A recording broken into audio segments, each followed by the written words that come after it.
Oh my God, that's delicious. I'm glad you like it. Oh, wow. You went back to Detroit, met Cathy Yeah, at the party.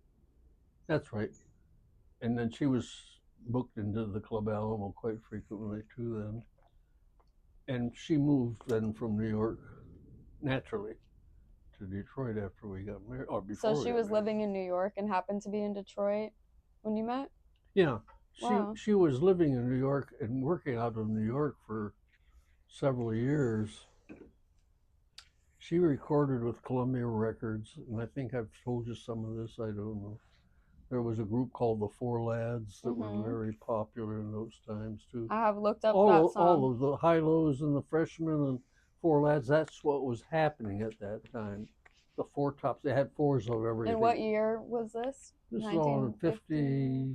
in the 50, early 50s, Okay. late 40s, early 50s. And then in And 1960 is when you got married yeah, to Cathy. So what were you guys doing at that time? well, she had her own act.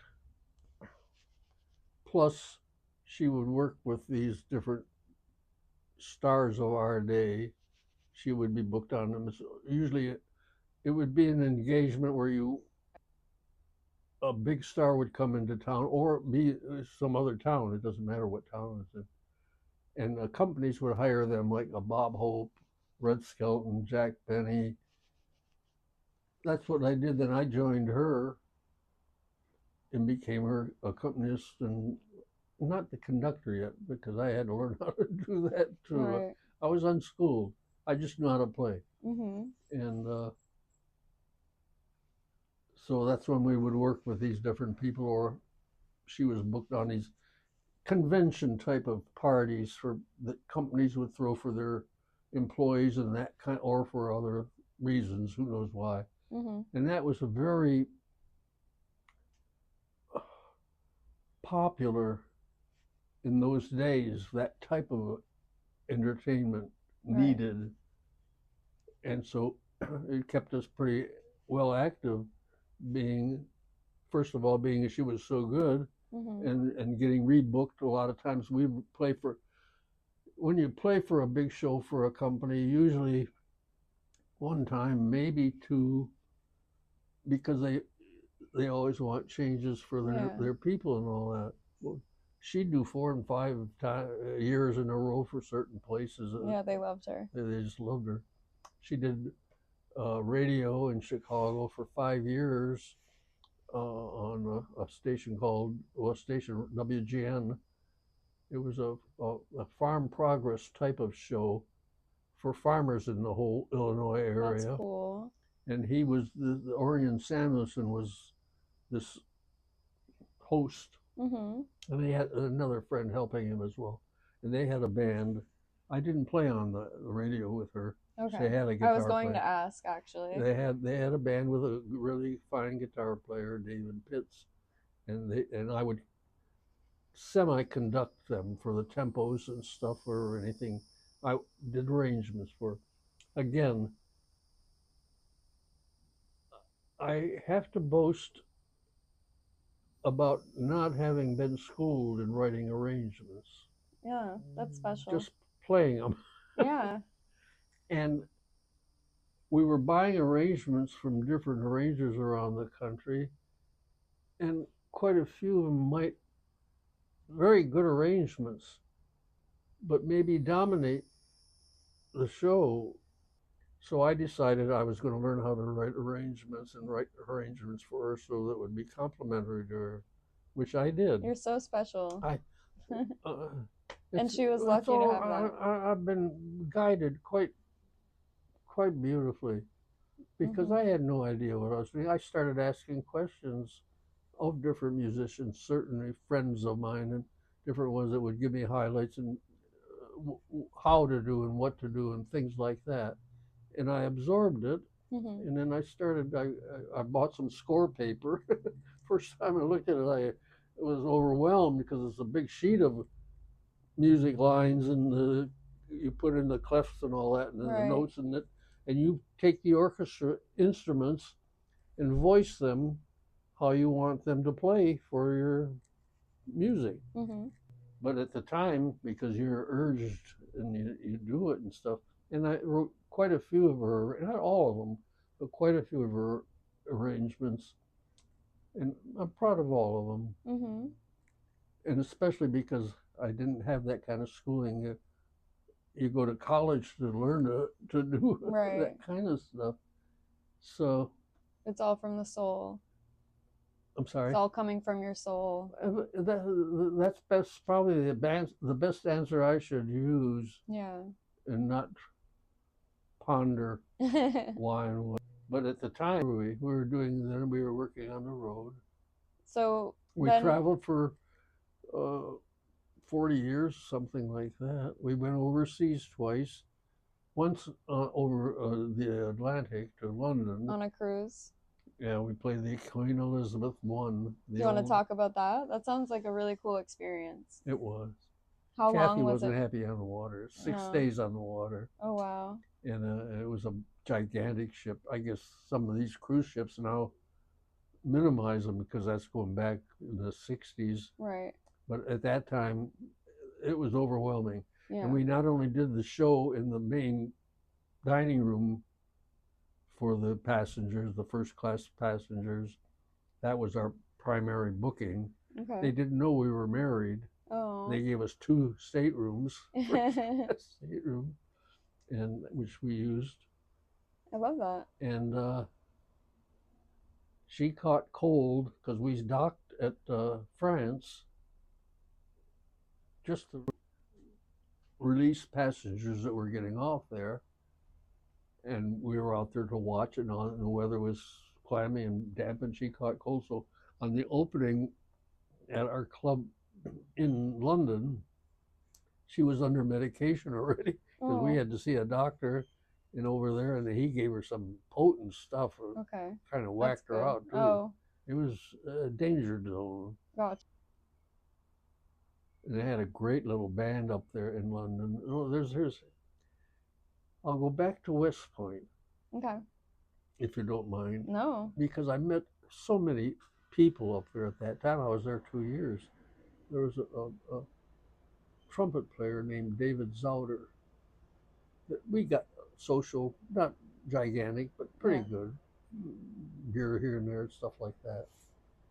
And after I was released and we did all this other thing, now Cathy and I are in London. We're walking down the street, and who do I run into but Dave Zauder walking down the street in London out of the clear blue sky. Wow. And well, we greeted and hugged and kissed and all that, and then he came to the club we were working at. We were there for a month, I believe. Okay. And he would come in frequently because it was on the breaks between shows, the band would do some music too. Mm-hmm. And he would get up there and play with them because he wanted to jam. And later on, several years later, he became the conductor for the Cleveland Philharmonic Orchestra. Oh, Dave wow. Zauder. He's passed since then now too. He passed rather young. But these are just little sidebar things. Right. And I want to take you over to the Far East, if you don't mind. No, I'm ready. Well, the first time we went over, Cathy was not a flyer. We would have to have a couple of martinis to get her fixated. It's nerve-wracking. Well, she had a fear of heights. Yeah. She was astrophobia. Okay. Astrophobia, I believe it's called. She couldn't take tall buildings and stuff like that.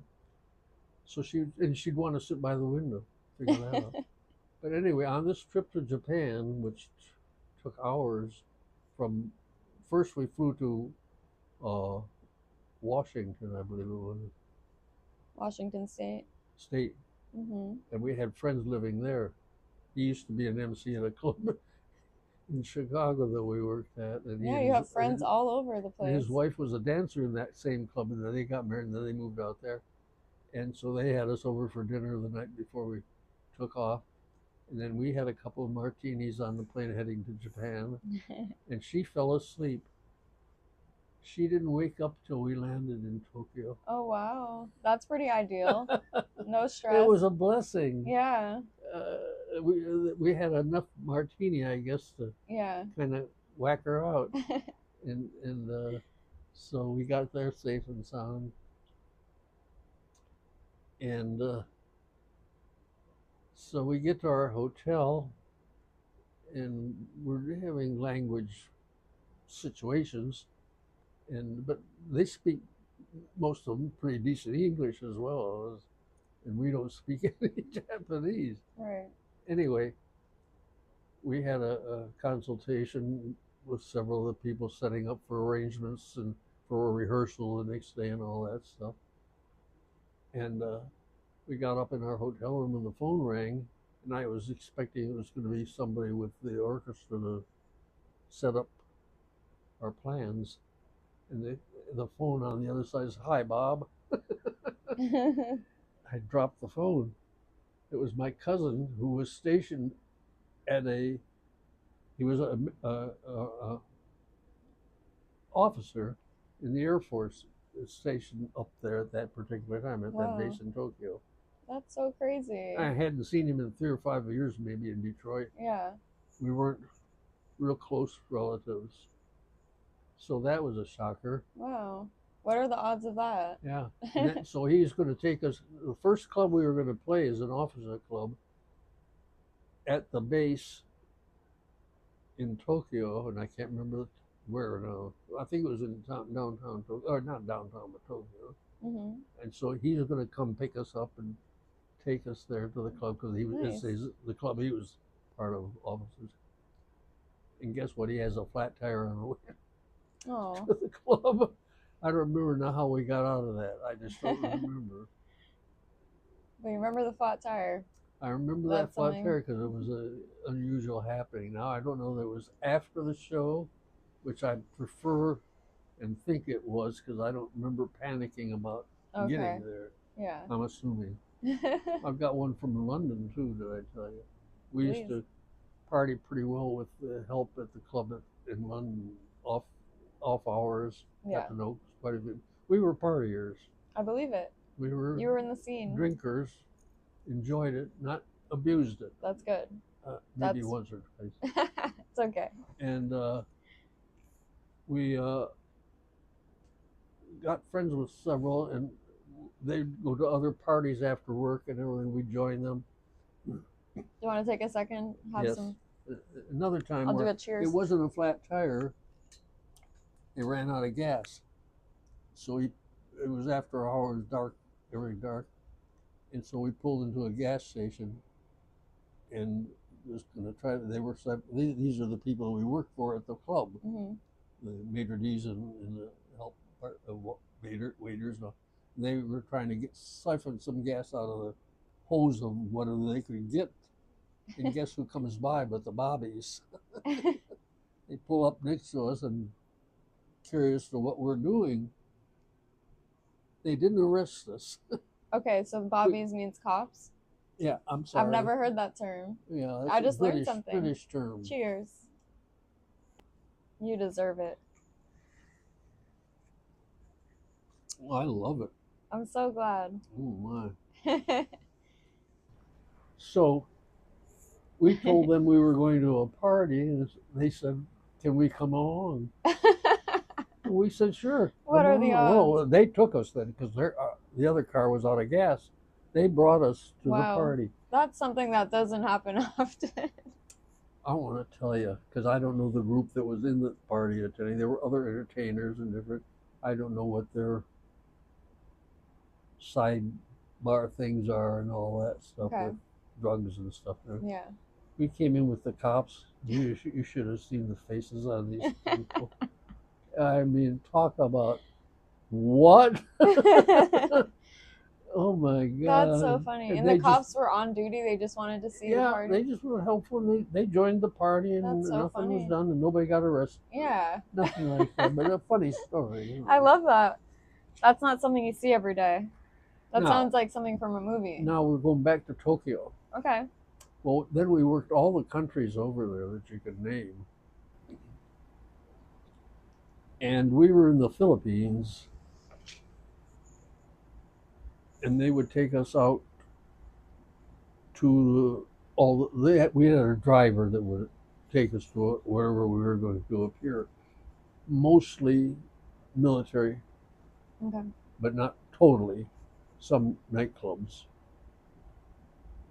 And on this one journey, we had to take a bus. We usually had a car, a cab, that type of a driver that would take us there.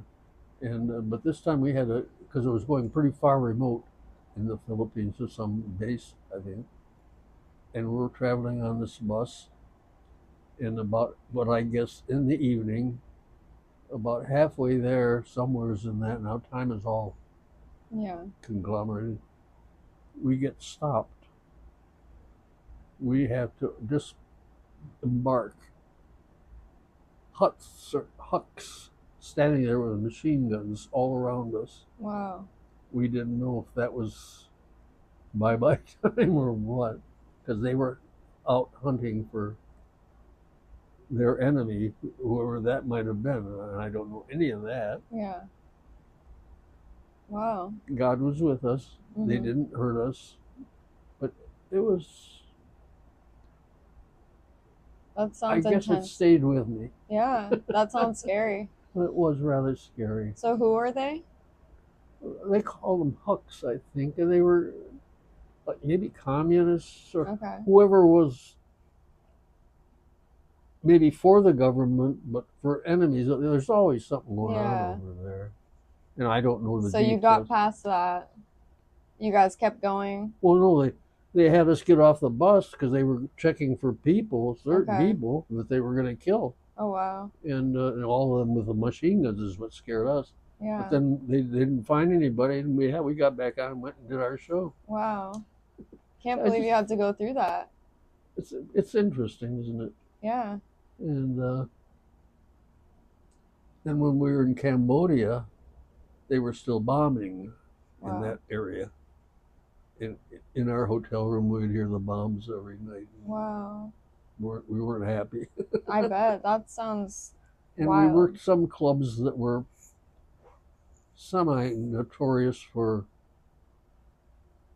the soldiers to go to, that were kind of where girlies were, that kind of a thing. And it was a rough house to play some of those places. I bet. Yeah, it was an experience, and we hated it so much we took a second tour.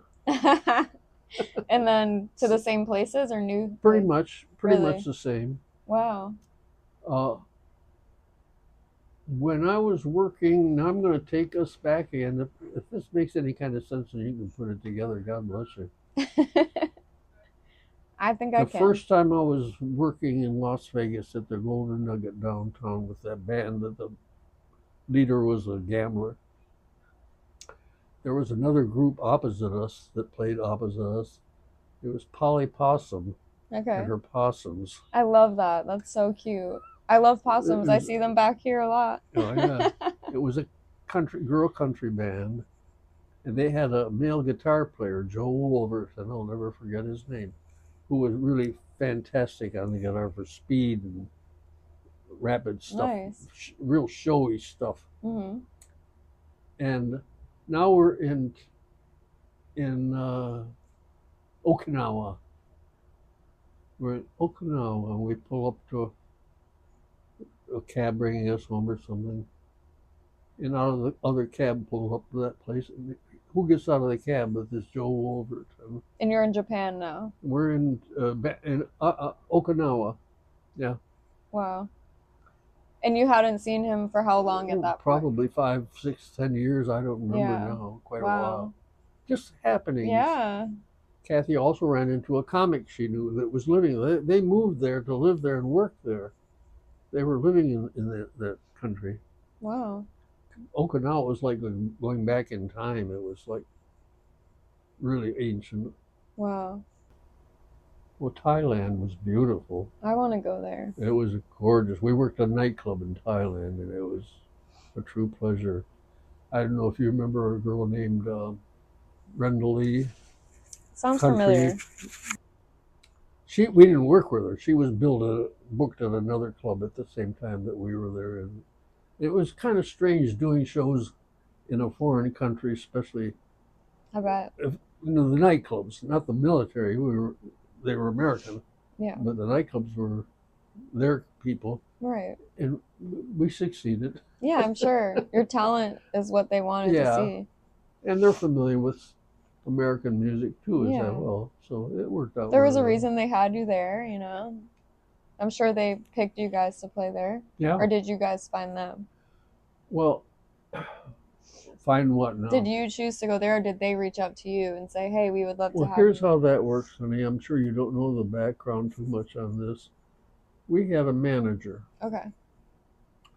The manager, some of these papers I'll show you, would send pictures and our brochures and different things to different agents around the country and the world Mhm. to get us booked at these places. And if they were successful, they would see this literature and take a chance and book you. And so Mhm. that's when you go to that place to work. That's basically how the operation was. Oh, I wanted to get back to where I said it was so busy at that time with big companies doing the big parties with big stars and all that. Well, that gradually minimized. You know, Yeah. it got to a point where two reasons they don't repeat you too often, and the other is that it was not happening as much. Okay. So while we were still in Chicago and doing those things, one of the booking agents told me we better become self-contained because that's going to be the future for us. And that's when I bought this device called the Chord that provided us with a rhythm section, piano, bass, and drums, and alternative rhythms on the drums, alternative rhythms on the piano, and alternative rhythms on the bass. That's strictly a rhythm section. Okay. Now you have to. I bought it once and took it back. Okay. It was so complicated I didn't know. I bought it again because we had to do this to survive. Yeah. And the second time I got real earnest and I learned how to do it. And I put all our arrangements that I used to write on paper. Yeah. I could put them into this device, transfer it digitally to tapes, cassettes at that time. Mhm. Yeah, because it was past the other one, big one, and arrange the songs. The only difference was then we didn't have live musicians, so if something went wrong, let's say something went wrong during the performance, she might have missed a beat or something happens. With that background now, you can't stop. Yeah. You gotta plow ahead because it's already programmed. Right. And she adjusted to that beautifully. But she didn't have trouble with rhythm anyway, That's so good. that didn't matter. But uh, I finally learned how to put all of our music. I did. This is one I'm rather proud of too. For on the, it's called a chord device. The Phantom of the Opera was very popular then at that time, and it was just a big organ sound. If you remember that at all, or you're familiar with it at all, Yeah. the big booming organ, and then finally the voice, and everything Mhm. diminishes to soft background. I found a way to do that on that chord, and I'll play it for you sometime. That's cool. Because I'm kind of proud of that one too. Because I don't know what inspired me to think I could do that, and I got the sound. I didn't let it be as loud as it would be in a show for the patrons of the club because Yeah. you'd see them all Yeah. clogging their ears. And sip time. Yes.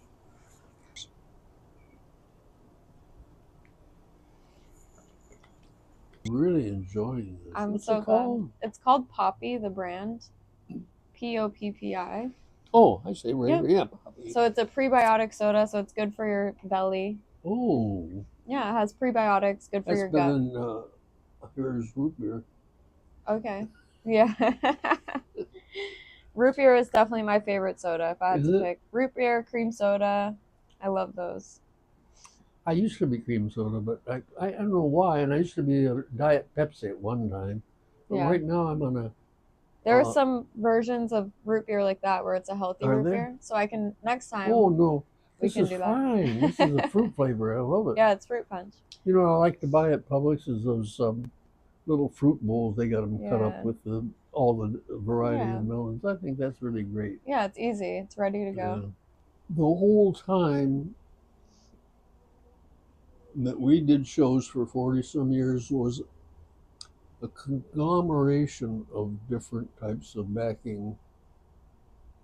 It could be an 18-piece band orchestra, or it could be a 6-piece orchestra. In clubs, most of the time when we worked nightclubs, it would be about a 5 or 6 piece band. On the big shows with big stars, they provided big orchestras. Nice. We got booked with, are you familiar with Bob Newhart? Does that name ring a bell? You are young. Yeah. I will look him up. We had to do a show for him out in California in, oh, what's that fancy place? I can't think of it now. And the orchestra had violins, and I wasn't doing violins. I was doing sax, trumpet, trombone, rhythm section, Yeah. typical. So now I get a call that I have to add strings to the orchestra, and I had no clue what to put down for the string violins to So play. for you'd have to write their Yeah, I part. had to add that to the orchestrations, all of them. I found a way. I'm sure you Don't did. ask me how. If you were to ask me how I did it and what I did, I couldn't tell you now. It was just divinely It inspired. happens. It happened at the moment. Yeah. Because I haven't got a clue. As I say when I play our songs, which I play every day, it astounds me. Sometimes I'll take the time to think that, geez, you wrote that arrangement. How did you Yeah. do it? Yeah. Crazy stuff like that. That's But awesome. now to answer your other question, so if you want to hear funny stories, a very sad funny story, we were booked into a military base in the States in San Antonio, Texas. The cousin I met in Tokyo by accident, by chance, had two brothers. One of them was in the military and stationed in San Antonio, Texas. And we were booked to do a show at that base in the afternoon. And we arrived there, and I let my cousin then in that town and know we were coming, so he brought his daughter and come to see us. Yeah. He hadn't seen each other in years. A young man comes up to me and says, "I'm your band." I said, "I beg your pardon?" He says, "I've been I'm going to be playing the drums for your show, but I'm not a drummer, but they sent me out here to be your band." This is preposterous. Mm-hmm. What we should have done, what Cathy and I should have done, was walk away. But I was caught in with the family thing then and everything, and I didn't. We proceeded to do our show with this non-drummer that added nothing to anything. Was he offbeat? I don't remember. Okay. It was ridiculous just to have a drummer play the show. Yeah. And we did it voicing guitar because we used to do that after shows quite often. Friends we would meet at clubs would invite us over to their house, and I'd bring the guitar because they would like to hear intimate stuff Yeah. rather than stage stuff. Mm-hmm. And Cathy did some of those songs so beautifully. Oh,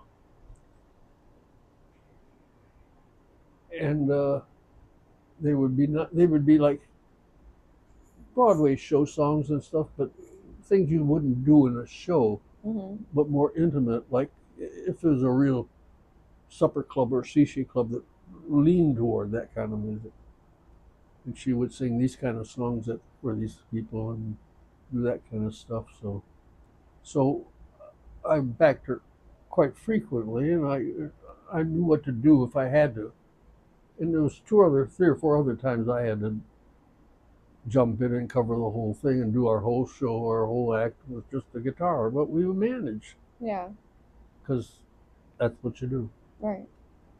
You're a And true we showman. got through that. But oh, the funny part of that is Cathy stormed out of there. I've never seen her this angry in my life. And she went somewhere, and I had no idea where she went. She walked off. She was so upset. Because of the drummer Well, person? because of this booking agent that Yeah. put that together. So she finally we got her back, and she got to that girl, and she tore her apart Oh, I'm sure. verbally, Yeah. and rightfully so. Yeah. But so I'm giving you a little color because again with the big bands, when we worked New Orleans, there was always big bands. Most of the places we worked, you couldn't find better musicians than the back of your show in Chicago as well. Hmm. Detroit, all the big bands, with one exception, it was in Wisconsin. See how those things come to my mind? Yeah. It was a big band, maybe 14 piece, 16 piece, something like that. All it's older men. What happens when you bring your music to them? You take all the arrangements, pass them out to the instruments, and talk through what you're going to do and what to do and where to stop and all that's written, but any highlights and stuff. It's like a dry rehearsal without Yeah. actually playing. We did that with this band of older gentlemen. And I give a downbeat, and nobody played. Wow. They just stared at me. Honest to God. Again, I think we did it with guitar and voice because I couldn't get them to play it. Evidently, I'm assuming they couldn't read. Yeah. They couldn't read the They were music. faking it that they were going to do that. Yeah. I don't know. That's too long ago. But isn't it strange how those particular times stay with you? Yeah. I'm sure. Not the happy time. My God, we had so much good. Right.